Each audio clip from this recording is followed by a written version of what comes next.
Miss World grand final stage వెల్తురుల మధ్య మెరిసిపోయే మోడల్స్, చప్పట్లతో మార్మోగే ఆడిటోరియం, ప్రపంచవ్యాప్తంగా ప్రసారమయ్యే ప్రత్యక్ష ప్రసారం, ఇవి అంతా ఒక్క మిస్ వరల్డ్ పోటీలోనే జరుగుతుంది. కానీ ఆ మెరుపుల వెనుక మరో వాస్తవ ప్రపంచం ఉంది. మిస్ వరల్డ్ ఫైనల్ అంటే కేవలం మేకప్ గదులే కాదు, కంటెస్టెంట్స్ అభిప్రాయాలు, వారి ఆశలు, ఆశయాలు కూడా ఉంటాయి.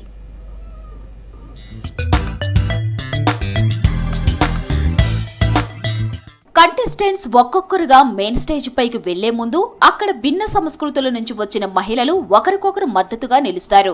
కొందరు తాము ఇచ్చే ప్రతిస్పందనల్ని చివరిసారి అద్దంలో చూసుకుంటారు. మరికొందరు ధ్యానం చేస్తారు. ఇంకొందరు తమ దేశ సంస్కృతిని గర్వంగా ప్రస్తావించడానికి ప్రిపేర్ అవుతుంటారు. ఈ వాతావరణంలో పోటీ కన్నా సోదరి భావమే ఎక్కువగా కనిపిస్తుంది.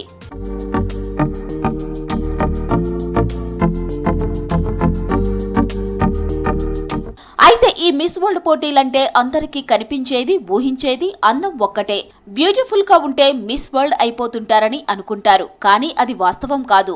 మిస్ వరల్డ్ పోటీల నిర్వహణ ఉద్దేశమే beauty with purpose, beauty with a cause.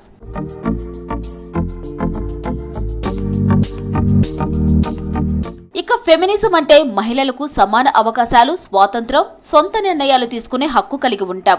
Miss world లాంటి పోటీలు రెండు వైపులా చర్చకు తావిస్తాయి. ఇందులో ఒకటి మిస్ వరల్డ్ పోటీలు మహిళలు తమ ప్రతిభను, వ్యక్తిత్వాన్ని, సామాజిక సేవ పట్ల నిబద్ధతను ప్రపంచానికి చూపించుకునే వేదికలుగా మారాయి. కొంతమంది విజేతలు విద్య, ఆరోగ్యం, మహిళలపై హింస నిర్మూలించేందుకు ప్రచారకర్తలుగా ఎదుగుతారు. Beauty with a purpose mission ద్వారా అనేక సామాజిక ప్రాజెక్టులకు వర్క్ చేస్తారు.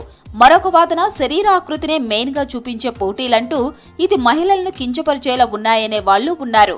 మహిళలను విజ్ఞానం, సామర్థ్యంతో కాకుండా వారి రూపం ఆధారంగా విన్నర్స్ గా ఎలా నిర్ణయిస్తారని ప్రశ్నించే వాళ్లు ఉన్నారు.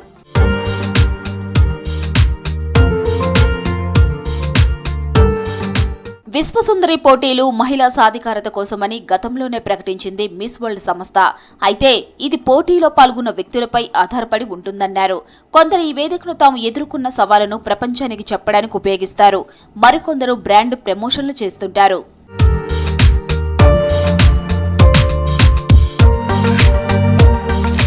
ఒక యువతి సమాజాన్ని గౌరవిస్తూ మిస్ వరల్డ్ పోటీలో పాల్గొనాలని నిర్ణయించుకుంటే అది ఆమె సాధికారతే అంటున్నారు ఎక్స్పర్ట్స్. ఈ వేదికపై మెరిసే పార్టిసిపెంట్స్ కేవలం గ్లామర్ డాల్స్ మాత్రమే కాదంటున్నారు. వాళ్ల వెనుక ఉన్న కష్టాలు, పోరాటాలు, లక్ష్యాలు ప్రపంచం వినాలని, అర్థం చేసుకోవాలని ఈ పోటీలు సూచిస్తున్నాయంటున్నారు నిపుణులు.